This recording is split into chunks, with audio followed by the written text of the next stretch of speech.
ٹھیک ہے ہم عمل کریں گے، لیکن ہمیشہ سے ان کی یہ ریت رہی ہے کہ انہوں نے اللہ تعالیٰ سے کیے ہوئے عہد بھی توڑے، اور اگر لوگوں کے ساتھ کوئی عہد کرتے تو وہ بھی توڑ دیتے۔ وَإِذْ أَخَذَ رَبُّكَ مِنْ بَنِي آدَمَ مِنْ ظُهُورِهِمْ ذُرِّيَّتَهُمْ، یہاں سے اب وہ اوپر یہودیوں کا جو خصوصی عہد لیا گیا ان سے، اس کا تذکرہ تھا، ساتھ ہی اسی ضمن میں اللہ تعالیٰ نے جو عمومی عہد لیا گیا سارے انسانوں سے اس کو بیان فرمایا۔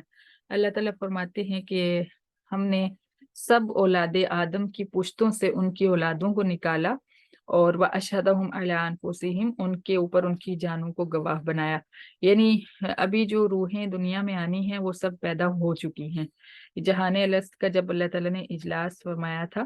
اس کو جہان الست اس لیے کہتے ہیں کیونکہ اللہ تعالیٰ نے اس میں پوچھا تھا الستُ بربکم، تو یہی الست جو ہے یہ اس کے ساتھ لگا دیا گیا ہے، اس کا نام اس کے ساتھ منسوب ہو گیا۔ تو سب روحوں کو پیدا فرما کے اللہ تعالیٰ نے ان سے عہد لیا، اور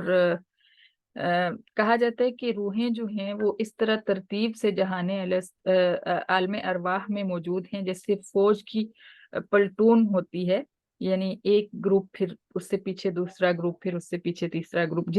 جس طرح پشتوں کی صورت میں انہوں نے دنیا میں آنا ہے، اسی طرح ترتیب سے عالم ارواح میں روحیں جو ہیں وہ موجود ہیں۔ پھر جب جس روح کا جسم بن جاتا ہے دنیا میں، اس روح کو بھیج دیا جاتا ہے۔ ایسا نہیں ہوتا کہ جب بچہ پیدا ہوتا ہے تو اس وقت ہی روح بھی پیدا ہوتی ہے، ایسا نہیں ہے، بلکہ سب روحیں ایک ساتھ پیدا ہو گئی تھی، اور ان سب کو پیدا فرما کے اللہ تعالیٰ نے ان سے پوچھا تھا کہ کیا میں تمہارا رب نہیں ہوں؟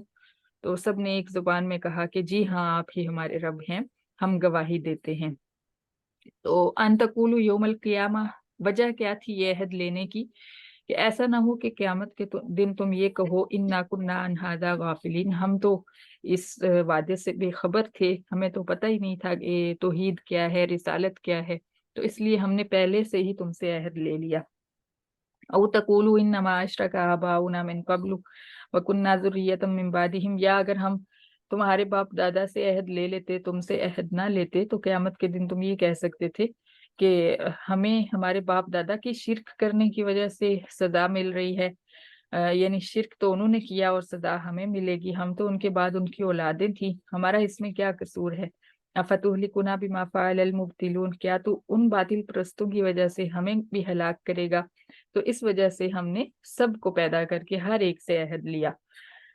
یہ پیچھے بھی ہم نے پڑھا ہے، وہاں پہ بھی کچھ ڈیٹیلز آپ کو بتائی گئی تھی، اس کو بھی سن لیجئے گا۔ وَكَذَلِكَ نُفَصِّلُ الْآيَاتِ وَلَعَلَّهُمْ يَرْجِعُونَ، اور اسی لیے ہم آیات کو تفصیل سے بیان فرماتے ہیں تاکہ وہ لوٹ آئیں دین حق کی طرف،